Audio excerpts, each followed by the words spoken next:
الحمدللہ وکفا والصلاة والسلام علی من لا نبی بعد۔ محترم طلباء، علماء، عوام، اللہ رب العزت کے فضل و کرم سے شرائع سے متعلق ہمارا پہلا درس ریکارڈ ہوا علم کلام کی اہمیت پر، جسے بہت سے لوگوں نے پسند کیا۔ اب ہم دوسرے ریکارڈ کی طرف جا رہے ہیں۔ میں پہلے کہہ چکا ہوں کہ مصروفیات کی وجہ سے ہم تھوڑا تھوڑا کر کے چلیں گے۔ ابھی بھی میں درس قرآن سے فارغ ہوا ہوں اور یہاں درس کی ریکارڈنگ کے لیے آیا ہوں۔ آج ہم شرائع کا جو متن ہے عقائد نصفیہ، اس کے مصنف رحمہ اللہ یعنی ماتن رحمہ اللہ اور شارح اگر موقع ملا تو یعنی تفتزانی رحمہ اللہ، ان کے حالات پر گفتگو کریں گے۔ بہت تفصیل کے ساتھ ان پر میرے سامنے مقالہ موجود ہے، ان کے حالات کو ہم نے جمع کیا ہے۔ سب تو ہم نہیں پڑھ سکتے، وہ تو کئی دن لگ جائیں گے۔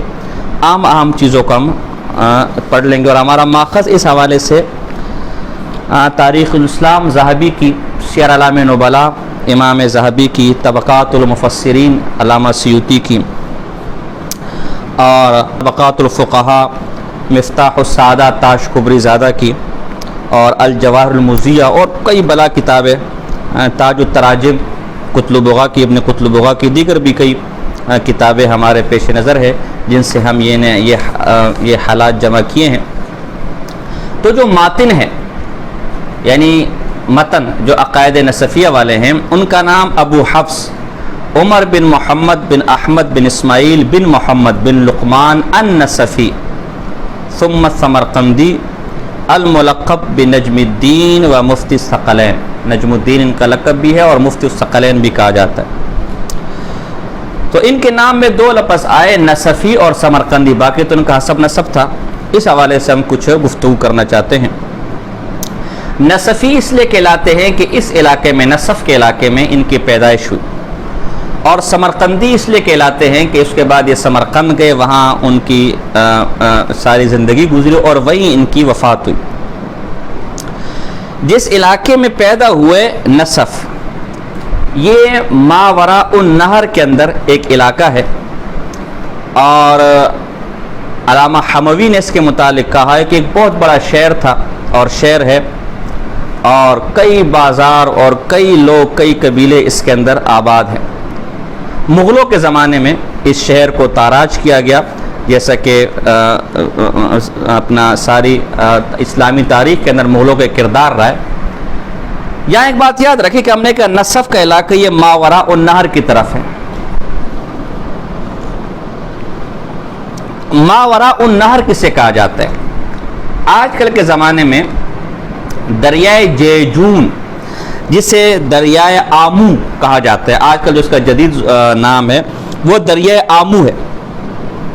یہ علاقہ شمالی افغانستان اور تاجکستان، ازبکستان اور تھوڑا بہت ترکمنستان، ان علاقوں سے یہ ملتا ہے، اور یہ سارا علاقہ جو دریائے آمو کی پٹی کہلاتی ہے، یہ سارا اس زمانے میں ماوراء النہر کا علاقہ کہلاتا تھا۔ تو یہ ماوراء النہر کی طرف یہ علاقہ ہے نصف کا، یہاں کے یہ شہری تھے، یہاں کے یہ رہنے والے تھے۔ بنیادی طور پر الانساب کے اندر سمعانی نے ان کا تفصیل کے ساتھ تذکرہ کیا ہے، اور وہیں سے دیگر حضرات نے لیا ہے۔ تو مزید اگر آپ دیکھنا چاہیں ان کے حالات وغیرہ ہم بھی انشاءاللہ ذکر کریں گے، لیکن وہ اس کے لیے بنیادی ماخذ بنے گا۔ حافظ جعفر بن محمد، انہوں نے مستقل تاریخ نصف کے نام سے ایک کتاب لکھی تھی اس علاقے کی تاریخ پر۔ یہ کتاب آج کل جو ہے وہ نایاب ہے، ملتی نہیں ہے۔ اگلا ان کے نام کے اندر سمرقندی کا لفظ ہے۔ یہ سمرقند آج بھی اسی نام سے معروف اور مشہور ہے، اور یہ ازبکستان کے علاقے تاشقند کے پاس یہ شہر، وہاں یہ واقع ہے، اور ایک پرانا شہر ہے، بہترین شہر ہے، ایک آباد شہر ہے۔ تو اس شہر میں چونکہ انہوں نے ساری زندگی گزاری تھی، اور انہی شہر میں ان کی وفات ہوئی، تو اس نسبت سے سمرقندی کہلاتے ہیں۔ خود علامہ نصفی نے بھی سمرقند کی تاریخ پر ایک کتاب لکھی تھی، القند فی علماء سمرقند، جس کی 3 جلدیں ابھی حال ہی میں جدید تحقیق کے ساتھ شائع ہوئی ہے، اور مکمل کتاب موجود نہیں ہے۔ 461 یا 462 ہجری نصف کے اندر یہ ان کی تاریخ پیدائش ہے، اور 13 جمادی الاولیٰ 537 ہجری سمرقند کے اندر ان کی تاریخ وفات ہے۔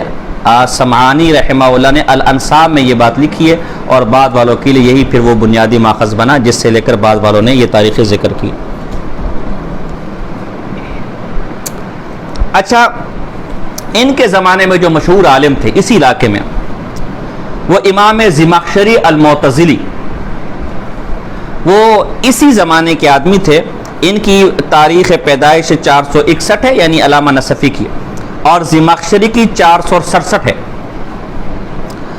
اور تاریخ وفات علامہ نصفی کی 537 ہجری ہے، جبکہ زمخشری کی 538 ہجری، یعنی 1 سال کا فرق ہے۔ پیدائش میں چند سال کا اور وفات میں 1 سال کا فرق ہے۔ تو ان کے زمانے کے مشہور علماء میں یہ زمخشری تھے، اور یہ زمخشر کے علاقے جو خوارزم کا علاقہ ہے، اور بالکل یہ دریائے جیجون کے نیچے کی طرف واقع ہے۔ اوپر کی طرف آپ جائیں گے تو ان کا سمرقند اور نصف آتا ہے، اور جیجون کے یعنی دریائے آمو کے نیچے کی طرف جو ہے یہ اپنا زمخشر کا علاقہ آتا ہے۔ تو قریب قریب علاقے کے بھی تھے اور قریب قریب زمانے کے بھی تھے۔ فروع میں بھی دونوں حنفی تھے، البتہ عقیدے میں جار اللہ زمخشری معتزلی ہے، اور علامہ نصفی رحمہ اللہ یہ ماتریدی ہے۔ جواہر المزیہ فی طبقات الحنفیہ کے اندر ان کا واقعہ ذکر ہے کہ اب علامہ نصفی جار اللہ زمخشری کی ملاقات کے لیے بھی گئے تھے، اور جب انہوں نے دروازہ کھٹکھٹایا تو اندر سے آواز آئی۔ زمخشری نے پوچھا کہ کون؟ تو انہوں نے جواب دیا عمر۔ تو زمخشری نے فرمایا کہ انصرف، تو انہوں نے کہا کہ عمر لا ینصرف، عمر تو کبھی منصرف نہیں ہوتا، وہ تو غیر منصرف رہتا ہے۔ تو یہ تو ان کا علاقہ تھا، تاریخ پیدائش تھی، تاریخ وفات تھی۔ اب ان کے اساتذہ کی طرف آتے ہیں۔ صاحب ہدایہ کے حوالے سے الجواہر المزیہ فی طبقات علماء الحنفیہ کے اندر قریباً ان کے 550 اساتذہ کا ذکر ہے کہ صاحب ہدایہ ان کے متعلق کہتے ہیں کہ امام نصفی فرماتے تھے کہ میں نے 550 اساتذہ سے حدیث کو لیا ہے۔ تو اساتذہ کی تعداد تو بہت زیادہ ہے، لیکن کتابوں کے اندر ان کے 10 اساتذہ کا تذکرہ ملتا ہے، جن میں سے 8 کے حالات پر اطلاع ہوئی ہے، ان کے تفصیلی حالات ہمیں ملتے ہیں۔ اور اس کے علاوہ خود علامہ نصفی نے بھی اپنی جو ہے وہ شیوخ پر کتاب لکھی اور قریباً 550 کے قریب اس میں ذکر کیا ہے، لیکن جو ہم تک حالات پہنچے وہ 10 جو نام پہنچے 10 اساتذہ، اور ان میں سے بھی 8 کے حالات ہم تک پہنچے ہیں، اس سے زیادہ نہیں۔ مشہور اساتذہ میں ذکر کر دیتا ہوں۔ ابو محمد اسماعیل بن محمد، یہ اپنے وقت کے قاضی تھے، امام تھے، خطیب تھے، سمرقند کے بہت بڑے حدیث کے عالم تھے۔ 432 ہجری کی تاریخ وفات ہے، 481 ہجری کی تاریخ وفات ہے۔ اس کے علاوہ ابو حفص عمر بن احمد، یہ بھی ان کے عمر بن محمد بن شبیب اپنے زمانے کے بہت بڑے استاذ تھے اور بہت بڑے محدث تھے، یہ بھی ان کے اساتذہ میں آتا ہے۔ ابو علی حسن بن عبد الملک بن علی النصفی، ان کو تو خود امام ذہبی نے سیر اعلام نبلاء کے اندر الامام الحافظ المحدث کا ہے، تو ان کا شمار بھی ان کے اساتذہ کے اندر ہوتا ہے۔ اسی طرح محمد بن محمد الحسین بزدوی، جو صدر الصدور تھے، اور امام ذہبی جنہیں العلامہ شیخ الحنفیہ کہتے ہیں، بہت بڑے معروف عالم ہیں، اور تاریخ وفات 493 ہجری ہے۔ اس کے علاوہ ابو المعین میمون بن محمد، یہ بھی ان کے استاذوں میں سے، خود ان کے بارے میں علامہ نصفی کہتے ہیں کہ یہ حنفیہ کے فقہاء میں سے تھے، اور اپنے وقت کے امام تھے، شیخ تھے، زاہد تھے، استاذ تھے۔ اس کے علاوہ ابو محمد عبداللہ، یہ ان کے ایک اور استاذ ہے، اور خود اپنا القند جو تاریخ علامہ نصفی کی، اس کے اندر انہوں نے ان کا ذکر کیا، انہیں شیخ کا، امام کا، خطیب کہا۔ اس کے علاوہ ابو محمد حسن بن احمد بن محمد بن قاسم القاسمی، یہ بھی ان کے اساتذہ میں ہے، اور ذہبی نے انہیں الامام الحافظ الرحال، علم حدیث کے لیے بہت زیادہ سفر کرنے والا شمار کیا۔ اس کے علاوہ ابو القاسم عبید اللہ، یہ ان کے 8ویں جو استاذ ہے ابو القاسم عبید اللہ، یہ ان کے القشانی، یہ ان کے اساتذہ میں خود تاریخ قند کے اندر علامہ نصفی نے ان کا ذکر کیا، شیخ امام خطیب کے اور سمرقند کے فقہاء میں ان کا ذکر کیا۔ ابو عبداللہ الحسین بن علی بن خلف یہ بھی ان کے اساتذہ میں سے آتے ہیں۔ ابو الحسن علی بن حسن بن علی الماتوریدی یہ بھی ان کے اساتذہ میں آتے ہیں، لیکن ان کے حالات ہمیں تفصیل سے معلوم نہ ہو سکے اور تفصیل سے ہم ان کے حالات کو نہ جان سکے۔ اب آتے ہیں ان کے شاگردوں کی طرف۔ ان کے شاگردوں میں ان کے اپنے فرزند ارجمند ابو لیث احمد بن عمر النصفی، یہ ان کے مایہ ناز شاگردوں میں سے ان کا شمار ہوتا ہے، اور اپنے وقت کے ایک محدث تھے، فقیہ تھے، فاضل تھے، واعظ تھے، ایک کامل عالم تھے، اور اپنے زمانے کے بہت بڑے علماء میں ان کا شمار ہوتا ہے۔ عمر بن محمد بن عمر، ان کو تو امام ذہبی نے العلامہ کا کان من کبار حنفیت بخارا و علمائها، بخارا کے حنفی فقہا اور علماء میں ان کا بڑا شمار ہوتا تھا، یہ بھی ان کے شاگردوں میں سے۔ ابو الحسن علی بن ابی بکر المرغینانی، یہ برہان الدین ان کا لقب ہے، اور مشہور صاحب ہدایہ یعنی جنہوں نے ہدایہ لکھی، مشہور عالم ہیں، کسی تعارف کے محتاج نہیں، وہ ان کے شاگردوں میں۔ ابو القاسم محمود بن علی، یہ بھی ان کے شاگردوں میں سے۔ علامہ سمعانی ان کے متعلق کہتے کانا ادیبا فاضلا باللغت والادب، لغت اور ادب کے بہت بڑے ادیب تھے اور مایہ ناز عالم تھے۔ اس کے علاوہ دیگر شاگردوں کا بھی تفصیل کے ساتھ حالات ملتے ہیں۔ علامہ نصفی اپنے وقت کے بہت بڑے عالم تھے، کئی علماء نے ان کا تذکرہ کیا، اپنی کتب میں ان کو جگہ دی، چنانچہ علامہ داؤدی طبقات المفسرین کے اندر ان کا تعارف علامہ سمعانی کے حوالے سے کرتے، امام فقیہ فاضل عارف بالمذہب والادب، صنف التصانیف فی الفقہ والحدیث ونظم الجامع الصغیر وجعلہ شعرا، اور کئی لمبی چوڑی گفتگو ہے، میں وہ یہاں ذکر کرنا نہیں چاہتا۔ کبری زادہ نے ان کا بڑی تفصیل کے ساتھ اپنی کتاب میں ذکر کیا ہے۔ اسی طرح امام ذہبی رحمہ اللہ نے سیر اعلام نبلاء کے اندر انہیں العلامہ المحدث وکانا صاحب فنون وَلَهُ نَحْوُ مِئَةِ مُصَنَّفٍ جیسے الفاظ ان کے لیے ذکر کی، قریباً 100 کے قریب ان کی کتابیں، صاحب فن آدمی تھے۔ تفتازانی خود آگے شرح عقائد میں شرائے گا، تفتازانی بڑے لمبے چوڑے الفاظ کے ساتھ ان کا ذکر کرتے۔ اسی طرح جو کفوی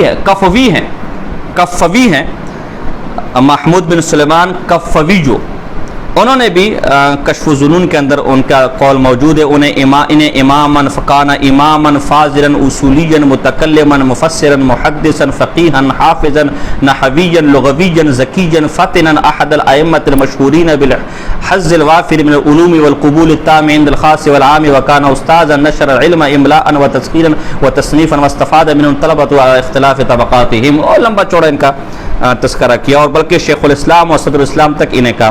اسی طرح علامہ عبدالحی لکھنوی میں نے بھی ان کو یہی الفاظ ان کے نقل کیے اپنی کتاب الفوائد البہیہ کے اندر۔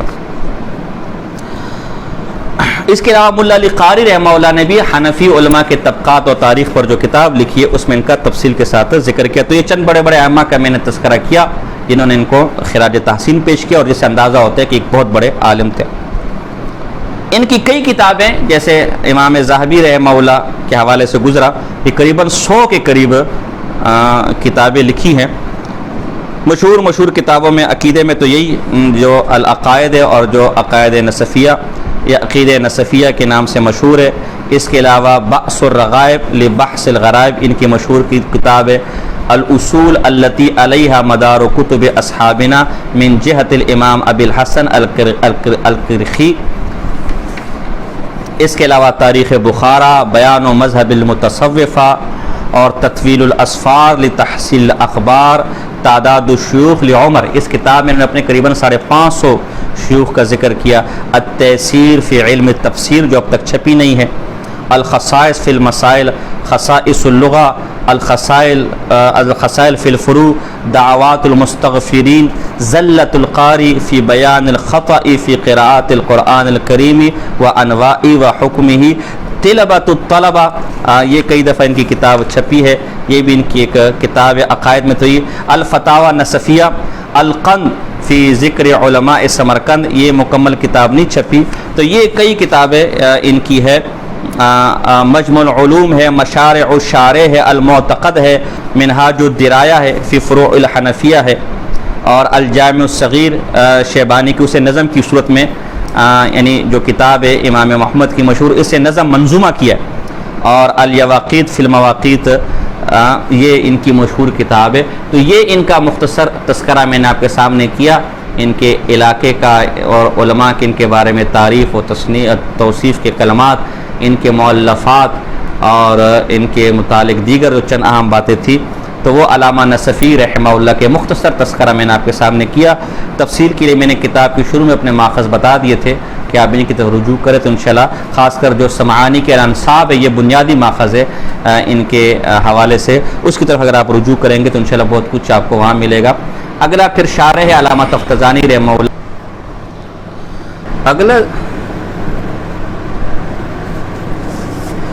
اگلا ذکر ہم شارح علیہ رحمہ کا کریں گے، جو علامہ تفتزانی رحمہ اللہ کے نام سے مشہور و معروف ہے۔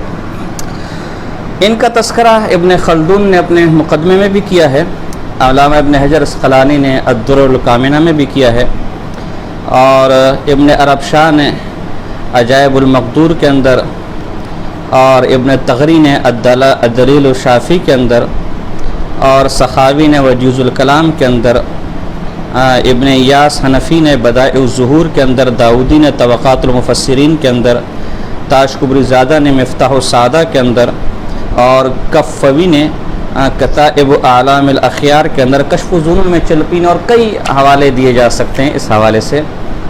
میں نے پہلے کہا تھا کہ ہم نے دونوں حضرات پر ایک مستقل مقالہ ہمارے پاس موجود ہے کئی سو صفحات کا، تو اگر اسے ذکر کیا جائے تو پھر تو اچھا خاصا وقت لگ جائے گا، اس لیے مختصر اسی مقالے سے جو ہم نے اس حوالے سے تیار کیا ہے چند چیدہ باتیں آپ کے سامنے رکھ رہے ہیں۔ ان کا نام مسعود بن عمر ہے، عمر کے والد صاحب کا نام، اور عبداللہ دادے کا نام ہے تفتزانی، التفتزانی جو الحربی جو الخراسانی جو، اور سعد الدین ان کا لقب ہے، ابو سعد ان کی کنیت ہے۔ یہاں ایک بات یاد رکھیں کہ ابن حجر اسقلانی نے الدر الکامنہ کے اندر ان کا نام محمود ذکر کیا ہے، یہ محمود بالکل غلط ہے، اس حوالے سے ابن حجر اسقلانی کے تفرد ہے، صحیح نام ان کا مسعود ہے، محمود ان کی غلطی ہے، اس لیے یہ کسی حیثیت سے نہیں ہے۔ تفتزانی ان کو کہا جاتا ہے کہ یہ تفتزان کے علاقے کے رہنے والے تھے، وہاں پیدا ہوئے۔ یہ تفتزان جو ہے نسا، جہاں کے امام نسائی رحمہ اللہ تھے، نسا کے قریب کا ایک بڑا شہر ہے، بڑا علاقہ ہے، اور یعنی یہ خراسان کے علاقے میں، یہ نسا سے قریب ہے، تفتزان تھا خراسان کے علاقے میں آتا ہے۔ یہ خراسان اس زمانے میں افغانستان ہو گیا، اور ترکمانستان اور ایران کے بعض علاقے، اس وقت ہم تفصیل میں نہیں جاتے، معجم البلدان میں حموی نے اس پر بہت تفصیلی کلام کیا ہے، تو اس حوالے سے چونکہ تفتزان میں ان کی پیدائش تھی تو اس حوالے سے تفتزانی کہلاتے ہیں۔ اور ہروی ہرات افغانستان کے ایک مشہور اور بڑے شہروں میں اور قدیم ترین شہروں میں ان کا شمار ہوتا ہے، تو وہاں 2 دفعہ تفتزانی گئے، اور قریباً 4 سال، بلکہ 4 سال سے بھی زیادہ عرصہ رہے۔ پہلی دفعہ 748 ہجری میں وہاں گئے اور قریباً 4 سال رہے، پھر وہاں اس کے بعد 759 ہجری میں وہاں گئے اور وہاں ایک طویل عرصہ قیام کیا، تو اس نسبت سے ہروی یہ کہلاتے ہیں۔ یہ ہرات بھی آج کل ہرات کہلاتے علاقہ ایک مشہور علاقہ ہے، اور وہاں کے بڑے بڑے علماء، معروف علماء جیسے مولا علی قاری رحمہ اللہ یہ وہیں کے تھے۔ اور خراسانی ظاہر ہے کہ ان کا ملک خراسان تھا، تو اس واسطے ان کو خراسانی کہا جاتا ہے۔ خراسان کون سا علاقہ ہے اس پہ بہت تفصیلی کلام ہے، میں نے مختصر آپ کو بتا دیا کہ پورا افغانستان، ترکمانستان اور کے علاقے، اور یہ ایران کے بعض علاقے اس میں اس زمانے میں شمار ہوتے تھے۔ ان کی تاریخ پیدائش کے بارے میں 2 قسم کے اقوال ملتے ہیں۔ پہلا قول 712 ہجری کا ہے، یہ قریباً 1312 عیسوی بنتی ہے، اور سب سے پہلے اس کو جو ہے ابن حجر اسقلانی رحمہ اللہ نے الدر الکامنہ کے اندر اس تاریخ کو ذکر کیا، تو یہ پہلی رائے کہ یہ 712 ہجری ان کی تاریخ پیدائش ہے، اور دوسری رائے 722 ہجری کی، اور یہی راجح قول ہے 722 ہجری۔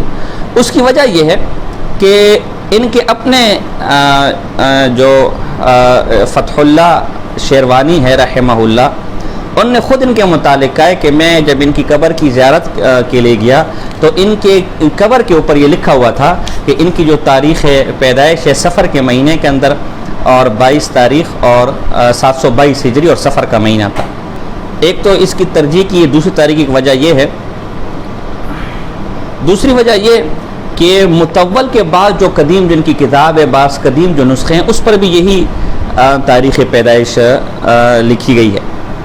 اسی طرح اس کی ایک اور وجہ کہ 722 ہجری کی تاریخ بنتی ہے، تصریف زنجانی، شرح تصریف زنجانی یہ ان کی پہلی کتابوں میں شمار ہوتی ہے، اور یہ انہوں نے قریباً اس کو مکمل کیا شعبان 738 ہجری کے اندر۔ اس وقت ان کی عمر 16 سال تھی، تو اگر 738 سے 16 سال کو نکالا جائے تو 722 ہجری بنتی ہے۔ شرح مقاصد کے جو محقق ہے اور ارشاد الہادی کے جو محقق ہے، انہوں نے بھی اسی تاریخ کو یعنی 722 ہجری کی تاریخ کو ترجیح دی ہے، اور یہی تاریخ ہمارے ہاں معروف اور مشہور ہے اور اس تاریخ کو لیا جاتا ہے۔ ان کی بچپن کی تعلیم و تربیت کے بارے میں زیادہ حالات ہم تک نہیں پہنچے، بس قصہ یہ کہ ان کے والد صاحب قاضی تھے، یقیناً ان کی زیر تعلیم رہ کر انہوں نے تعلیم حاصل کی ہوگی۔ تاریخ کی کتابوں میں ان کا واقعہ ملتا ہے کہ بچپن کے اندر یہ بڑے غبی قسم کے طالب علم تھے، ان کو سبق یاد نہیں ہوتا تھا۔ ایک دفعہ رسول اللہ صلی اللہ علیہ وسلم کی خواب میں زیارت کی کہ ایک شخص ان کے پاس خواب میں آئے کہ جی آپ کو کوئی چلو باغ کی طرف چلتے ہیں۔ میں نے کہا بھائی مجھے پہلے سبق یاد نہیں ہوتا، میں گھومنے کے لیے تھوڑی آیا ہوں، پہلے سبق یاد نہیں ہوتا، اگر میں باغات میں گھومنے لگ گیا تو استاذ کا سبق پہلے مجھے یاد نہیں ہوتا، تو پھر تو بالکل ہی کام سے گئے۔ پھر دوبارہ ان کے پاس وہ مذکورہ شخص آئے اور کہا کہ چلیے باغ کی طرف چلتے ہیں۔ انہوں نے پھر انکار کیا کہ نہیں بھائی میں نے سبق یاد کرنا ہے، وہاں مسئلے مسائل ہو جاتے ہیں۔ تیسری دفعہ ان کے پاس آیا اور وہ شخص اور کہا بھائی تمہیں رسول اللہ صلی اللہ علیہ وسلم بلا رہے ہیں، تو یہ دوڑے دوڑے گئے اور آپ کی قدم بوسی کی۔ رسول اللہ صلی اللہ علیہ وسلم نے فرمایا کہ میں نے آپ کو 2 دفعہ بلایا اور آپ آئے نہیں، تو انہوں نے فرمایا کہ یا رسول اللہ صلی اللہ علیہ وسلم مجھے کیا معلوم تھا کہ آپ مجھے بلا رہے ہیں، اور اپنا ایک گلہ اور شکوہ ذکر کیا کہ یا رسول اللہ مجھے سبق یاد نہیں ہوتا، دماغ کی کمزوری ہے، حافظے کی کمزوری ہے، میرے لیے دعا فرمائیں۔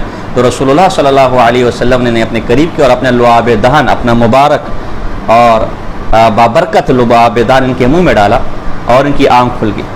صبح جب استاذ کے درس میں گئے تو استاد سبق پڑھاتے اور یہ ہاتھ کھڑا کر کے کہتے مجھے یہاں ایک سوال ایک اشکال ہے۔ استاد حیران، طلبہ بھی حیران، جس کو کیا ہو گیا؟ انہوں نے اعتراض پیش کیا، استاد نے اس کو حل کیا، انہوں نے اس پر اعتراض کیا، استاد نے اس کو حل کیا، انہوں نے اس پر اعتراض کیا، تو استاد نے قریب لا کر بلایا کہ بابا تو کل والا مسعود نہیں ہے، معاملہ کیا ہے؟ تو پھر سارا واقعہ سنایا کہ میں نے تو خواب میں رات کو رسول اللہ صلی اللہ علیہ وسلم کو دیکھا، اور پھر استاد نے اپنے سامنے جو اہم نشست ہوتی تھی عام جگہ طلبہ کی، وہاں ان کو بٹھانا شروع کیا، اور پھر ان کی کتابیں جنہوں نے پڑھی ہے واقعی اس بات کو جانتے ہیں کہ یہ علوم باقی وہابی علوم تھے جن کے پاس تھے۔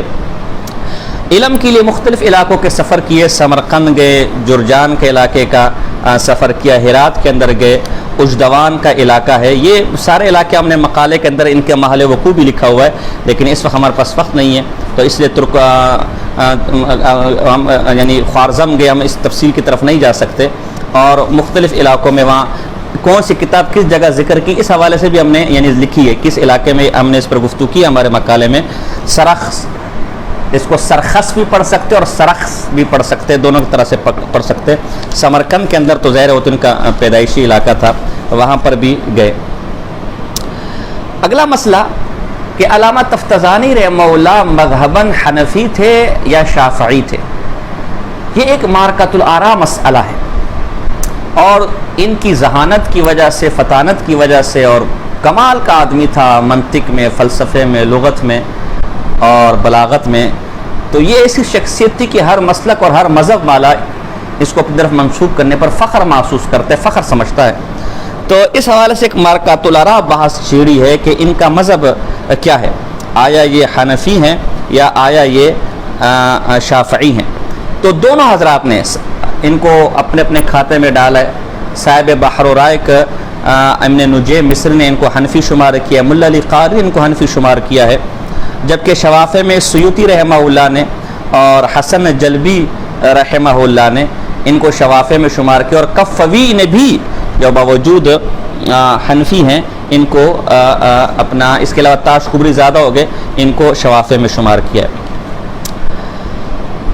شیخ ابو غدہ رحمہ اللہ نے اقامت الحجہ، علامہ عبدالحی لکھنوی رحمہ اللہ کی جو کتاب ہے اس کی تعلیقات میں یہ کہا ہے اور اس جانب کو ترجیح دی ہے کہ یہ حنفی ہیں۔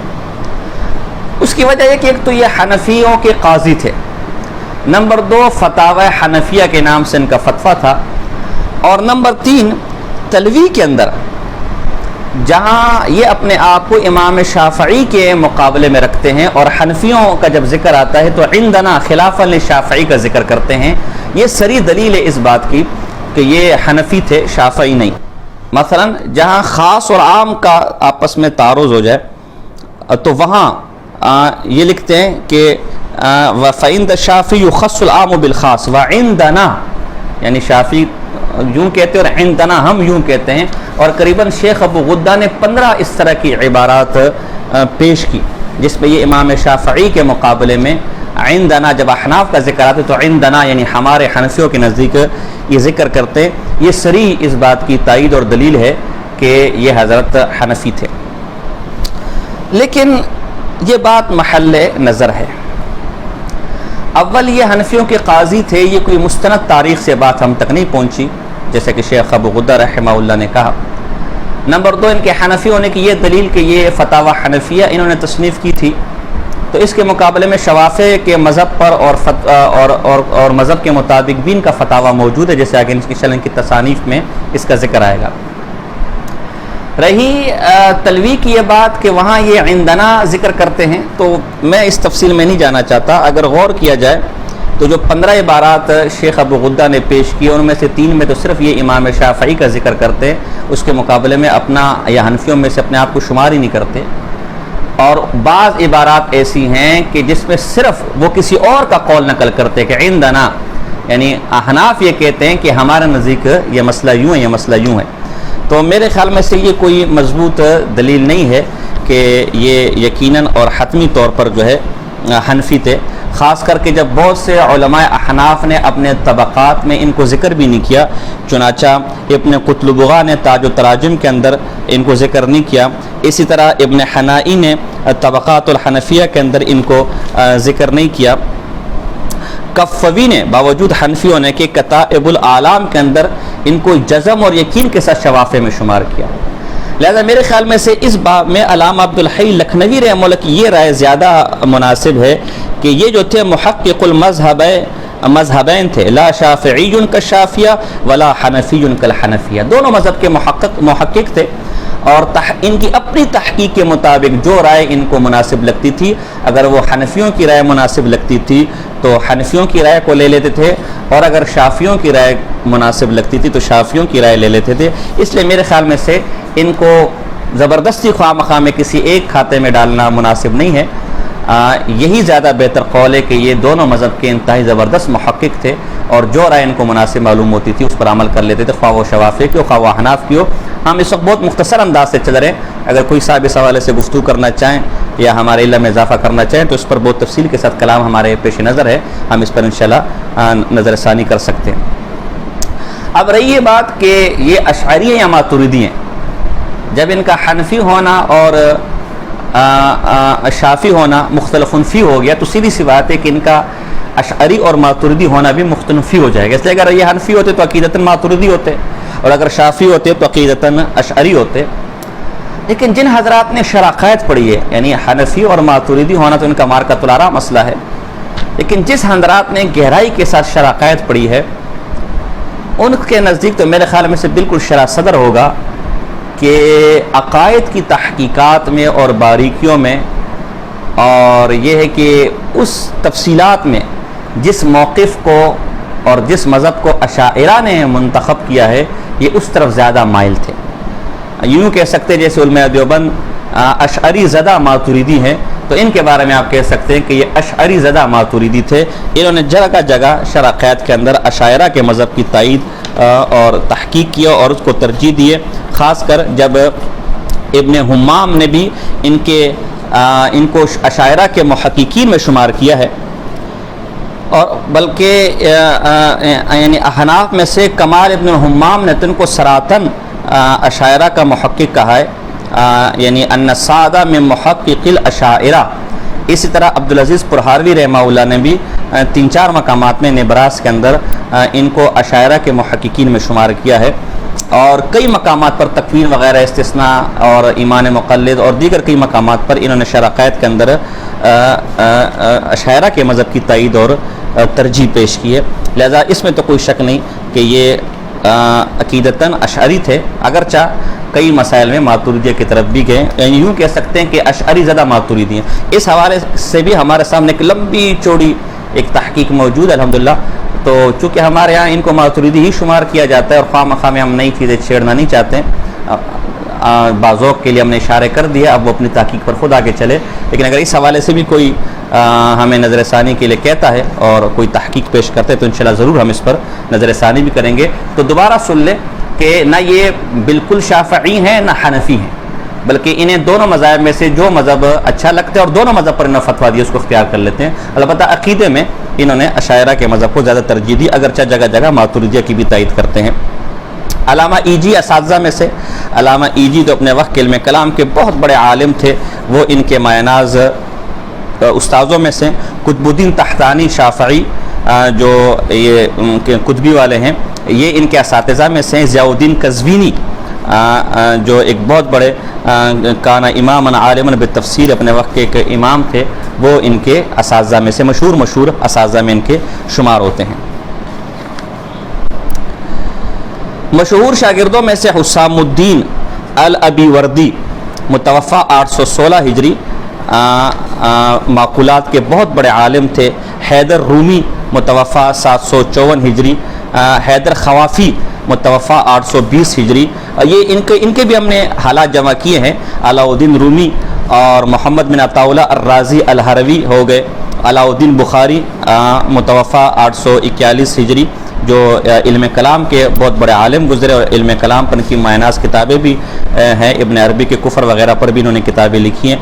اور فتح اللہ شیروانی یہ ان کے مشہور شاگردوں میں سے، ان کے ہر ایک کے حالات جو ہے وہ کتابوں میں موجود ہے، ہم اس تفصیل میں نہیں جاتے۔ ان کی کتابوں پر مختصراً تعارف اور تبصرہ کر لیتے ہیں۔ منطق اور علم کلام میں رسالہ شمسیہ کی شرح لکھی، اس کے علاوہ عقائد نصفیہ شرح مقاصد ہے جو ہے، تہذیب المنطق والکلام ان کے مشہور کتاب ہے۔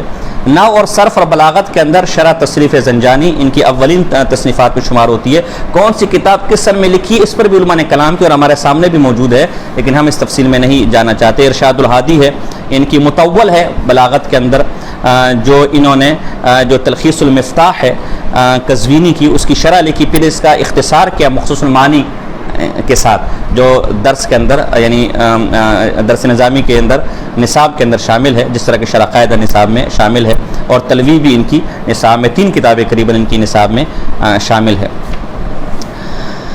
کتب فقہ اور اصول کے اندر انہوں نے فتاوی حنفیہ لکھی ہے۔ علامہ چلپی نے بھی کشف الظنون کے اندر فتاوی حنفیہ کی کتابوں میں شمار کیا ہے۔ یہ فتاوی حنفیہ حال ہی میں دارالکتاب پشاور سے چھپی ہے، چھوٹا سا رسالہ ہے ہمارے پاس، یعنی کتاب کے اوپر جہاں فتاوی کی کتب ہمارے پاس موجود ہے۔ میں نے اس فتاوی کا مطالعہ کیا ہے، لیکن اس نتیجے پر پہنچا ہوں کہ پشاور سے جو فتاوی حنفیہ چھپی ہے اس کی زبان انتہائی عامیانہ ہے، یعنی بالکل جیسے عوام کسی فتوے کا جواب دے رہی ہوں، انتہائی عامیانہ زبان ہے۔ علامہ تفتزانی جیسا محقق مدقق عالم وہ اس قسم کے عامیانہ سے جوابات دے اور بالکل عجیب و غریب قسم کے جواب دے، اور پھر کئی فتاوی ایسے جو بدعات کی تائید کرتے ہیں۔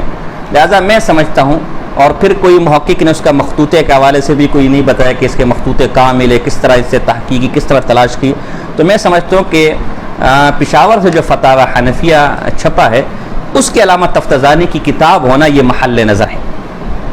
اگر کسی کے پاس اس حوالے سے تحقیق ہے، ہم نے پھر کتب خانے والے کو سے بھی رابطہ کیا کہ اس حوالے سے ہمارے علم میں اضافہ کرے کہ آپ کو کتاب کہاں سے ملی، کس طرح چھاپی، اس کے مخطوطے کہاں سے دستیاب ہوئے، انہوں نے بھی کوئی تسلی بخش جواب ہم کو نہیں دیا۔ ظاہر سی باتیں بیچارے وہ اس کام کے لیے تو نہیں بیٹھے ہوئے، انہوں نے تو ایک اچھی نیت کے ساتھ ایک کتاب مل اس کو چھاپ دی اور آگے بازوق پر اس کو چھوڑ دیا کہ وہ خود تحقیق کر لیں۔ تو اس لیے اس کتاب سے میرے خیال میں سے دھوکہ نہیں کھانا چاہیے، اور اگر کوئی اسے علامہ تفتزانی کی کتاب مانتا ہے تو میرے خیال میں سے اسے ہمیں ہماری تسلی کروانی چاہیے اور ایک مضبوط قسم کے دلائل دینے چاہیے اس حوالے سے۔ المفتاح ان کی کتاب ہے جو فقہ شافی کے اندر ہے، مفتاح الفقہ بھی ان کو کہا جاتا ہے، سرخس کے اندر انہوں نے اس کتاب کو لکھا تھا، لہٰذا فتاوی حنفیہ کی بنیاد پر انہیں حنفی کہنا ہے یہ درست نہیں ہونا، پھر تو شوافع کے اندر بھی انہوں نے کتاب لکھی ہے، بلکہ ابن حاجب کی مختصر جو مالکی ہیں اس کی شرح بھی لکھی ہے انہوں نے تو پھر تو مالکی ہونا چاہیے۔ تو ہر جگہ لے کر کے اپنا توضیح تنقیح اس کی شرح بہترین تلوی انہوں نے لکھی ہے۔ تفسیری کے اندر زمخشری کی کشاف اور کشف الاسرار فارسی کے اندر ان کی کتابوں میں شامل ہے۔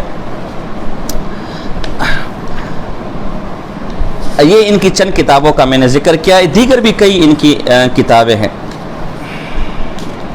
علماء نے ان کی بڑی تعریفیں کی ہے۔ ایک کچھ عرصہ پہلے کسی اہل حدیث بھائی نے ان پر اعتراض کی نہیں گمراہ کا، تو میں نے خود سعودیہ سے جو کتب چھپی ہیں اور شوکانی جو اہل حدیث عالم ہیں ان کی کتب کے حوالے سے ان پر ایک تفصیلی مقالہ لکھا ہے۔ امام ابن خلدون رحمہ اللہ فرماتے ہیں کہ مصر کے اندر میں ان کی بعض تالیفات پر اپنے مقدمے کے اندر بعض تالیفات پر مطلع ہوا کہ وہ کسی خراسان کے عالم کی لکھی ہوئی ہیں کہ جو سعد الدین کے نام سے مشہور ہے، علم کلام اصول فقہ بیان کے اندر، اور وہ کتابیں اس بات کی گواہی دیتی ہے کہ اس کا مصنف ان علوم کے اندر کافی اثر و رسوخ رکھتا ہے۔ تو اسی طرح ابن حجر عسقلانی رحمہ اللہ نے بھی الدر الکامنہ کے اندر ان کی کافی تعریفیں کی ہے۔ علامہ سخاوی نے تو ان کو الاستاذ العلامہ المحقق صاحب التصانیف المشہورہ جیسے الفاظ سے یاد کیا ہے۔ علامہ کفوی ان کے بارے میں کہتے ہیں کان التفتزانی جو من کبار علماء شافعیہ، تو یہ دیکھیں حنفی ہونے کے باوجود جو ہے ان کو شافی میں شمار کرتے ہیں۔ وما ذلك آثار جلیلۃ فی اصول الحنفیہ وکان من محاسن الزمان لم تر العیون مثله في الاعلام والعیان وهو الاستاذ على الاطلاق والمشار الیہ بالاتفاق والمشهور في ظهور الآفاق المذکور في بطون الاوراق اشترت تصانیف في الارض واتت بالطول والعرض حتى یعنی لمبی چوڑی ان کی تالیفات کی کہ جرجانی بھی ان کی کتابوں کو دیکھتے تھے، اگرچہ بعد میں ان کے آپس میں کچھ مناظرے وغیرہ ہوئے اور ان کے حالات درست نہیں رہے۔ ان کی وفات کے بارے میں دو قول ہیں، ایک قول ہے کہ 791 ہجری ہے اور دوسرا قول یہ ہے کہ 792 ہجری ہے۔ پیر کے دن 22 محرم سمرقند کے اندر 792 ہجری کو ان کی وفات ہوئی۔ ان کی وفات کا قصہ بھی بڑا عجیب و غریب ہے۔ تیمور لنگ کے اندر ان کی کوششوں سے ان کے شاگرد جرجانی جو اپنے وقت کے بہت بڑے علم کلام کے، لغت کے، منطق کے، فلسفے کے ماہر ہیں، ان کی کتابیں آپ نے پڑھی ہوں گی، یہ ان کے شاگرد تھے، ان کی کتابوں سے وہ بہراور ہوئے۔ ان کی کوششوں سے تیمور لنگ کے دربار میں ان کو مقام ملا۔ تو اس زمانے میں جو بادشاہ تھے وہ بھی علمی مجالس سے منعقد کرتے تھے، تو بادشاہ کے مجلس میں یہ مسئلہ اٹھا کہ جو تفتزانی نے حاشا یہ جو زمخشری کی تفسیر ہے اپنا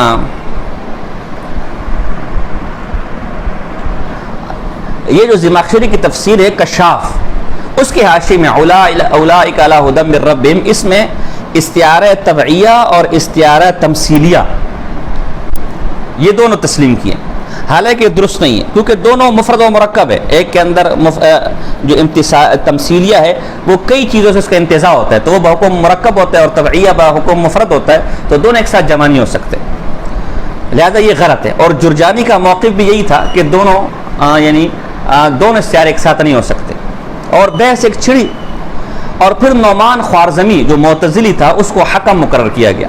791 ہجری کا یہ واقعہ ہے، چونکہ نعمان خود عقیدے میں معتزلی تھا اور علامہ تفتزانی رحمہ اللہ عقیدے کے زبردست عالم تھے، شرح مقاصد اور شرح قید میں معتزلہ کا اور اعتزال کا بھرپور اور زبردست قسم کا رد کیا، لہذا یہاں انہوں نے تعصب مذہبی اختیار کی اور باوجود دلائل کے مضبوط ہونے کے علامہ جرجانی رحمہ اللہ کے موقف کو ترجیح دی، جس کے بعد تیمور لنگ کے بادشاہ میں علامہ جرجانی کا مرتبہ بڑھ گیا اور علامہ تفتزانی رحمہ اللہ کا مرتبہ کم ہو گیا۔